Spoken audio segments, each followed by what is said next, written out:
The news day continues here on One News Now. I'm Diego Castro, bringing you the biggest headlines from around the world. U.S. President Joe Biden says he has asked American authorities to respond promptly to Canadian requests for additional firefighters and air tankers. This as Canada continues to grapple with thick blankets of polluted air due to wildfires. The wildfire haze has likewise reached the U.S. Capitol, prompting many residents to stay indoors. Biden has asked U.S. Transportation Chief Pete Buttigieg to keep him informed about the air traffic implications of the low air quality in the U.S. I spoke yesterday with Prime Minister Trudeau, and I've decided, dictated a national interagency fire center response to Canada's request for additional firefighters and the fire suppression assets such as air tankers. We already have 600 American firefighters on the ground and been there for a while in Canada, including hotshots and the smoke jumper crews. And it's very important that affected communities listen to the guidance of their state and local officials from this point forward. Meanwhile, Biden also vowed to continue supporting Ukraine for as long as Russia's invasion persists. The U.S. president says funding is not an issue, even committing to help Ukraine achieve long-term security after the war. In talks with the Ukrainians and particularly with Zelensky and our allies and partners on commitments to Ukraine, long-term security to deter future aggression after this war ends is a goal. And we're advancing this goal by providing them the support Ukraine needs now on the battlefield and helping them strengthen their military over the long term. The fact of the matter is that I believe we'll have the funding necessary to support Ukraine as long as it takes. Ukrainian President Volodymyr Zelensky visits the flooded southern region of Kherson. Zelensky visited a road crossing in Kherson where people were being evacuated. He also met with local officials to discuss the restoration of the region's ecosystem and military situation. The Kakhovka hydroelectric station and dam collapsed on Tuesday, unleashing flood waters in the area. Ukraine accused Russian forces of blowing up the reservoir, which sits in an area Moscow controls. Russian officials meanwhile blamed Ukrainian bombardment where the river separates the two sides. Aside from flooding, Ukrainians now also face the risk of mines moving following the collapse of a major dam. According to demining organization Halo, his team had uncovered 5,000 unexploded bombs in the Mykolaiv region last month alone. The group believes this is only a fraction of the total amount of mines in the area. Aside from the need to remap areas with mines, Halo also raises other risks brought by the flooding. The mines might not only move, but they might also fluctuate in terms of the way they're laid, which poses another risk for our staff that they need to be prepared for once we're able to clear the mines.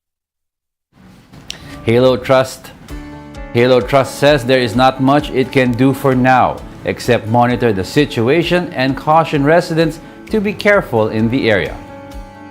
Yeah, unfortunately not a lot. So our teams are we're constantly monitoring this, both my team that's monitoring social media and satellite imagery, and our teams are on the ground monitoring the increased risk due to possible movement of landmines. In terms of civilians, it really is being very vigilant, and it's obviously goes beyond just not stepping on it. It's not approaching anything that might seem dangerous. Over in London, Prince Harry has submitted evidence to support his lawsuit against a tabloid publisher. Harry is the first senior royal in a century to appear before the High Court to hand in evidence for a case. He is suing publishers of the Daily Mirror for alleged phone hacking and other unlawful activities. The younger son of King Charles is set to face hours of cross-examination in the next couple of days. We'll be back with more stories after the break. Keep it here on One News.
Once his recovery is complete, the Pope is not expected to have any limitations in his travel or other activities.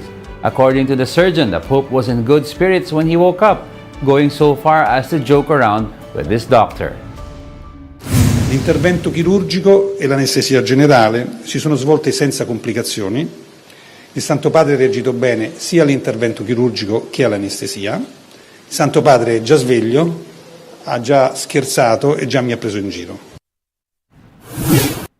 In sports, the Denver Nuggets regained the series advantage in the NBA Finals after beating the Miami Heat in Game 3.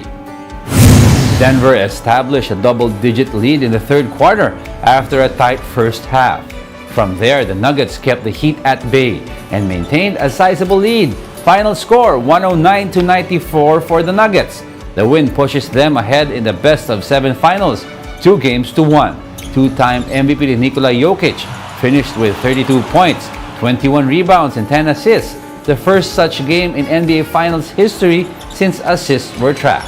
His partner in crime, Jamal Murray, also notched a triple-double, 34 points, 10 rebounds, and 10 assists. The two became the first pair of teammates in the NBA history to both record a triple-double. Game 4 is on Saturday, still at the Kaseya Center in Miami, Florida. Paris is now gearing up to host the 2024 Summer Olympics. Authorities are working to make the French capital's Seine River swimmable by next year. So far, concentration levels for bacteria are low enough to safely bathe in the river. The challenge is to maintain those levels, and the main risk comes from rainwaters. To address this, the city is building an underground basin with a capacity of 50,000 cubic meters. The basin, which is equivalent to 20 Olympic pools, will collect rainfall to avoid overflow. The 2024 Paris Summer Olympics is scheduled to take place from July 26 to August 11 of next year.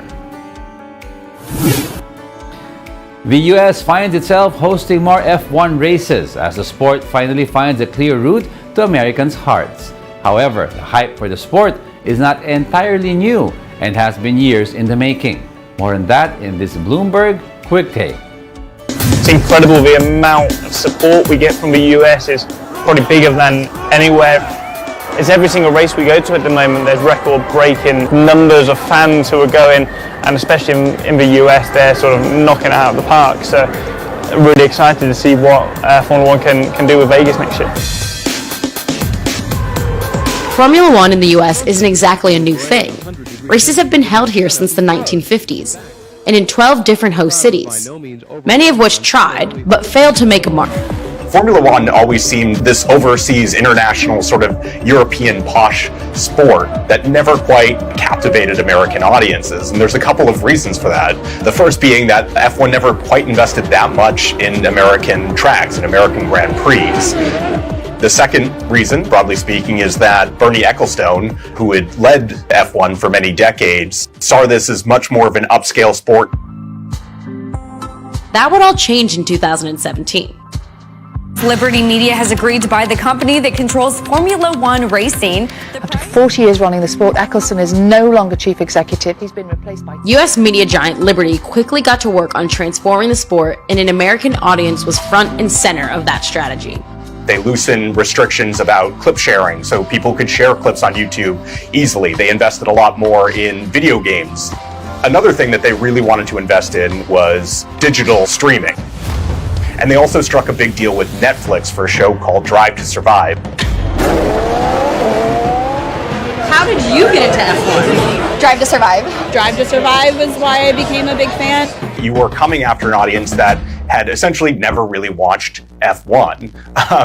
There was a lot of sort of suspense in this documentary that I think helped it grow among US audiences because they had been introduced to the sport by this documentary itself.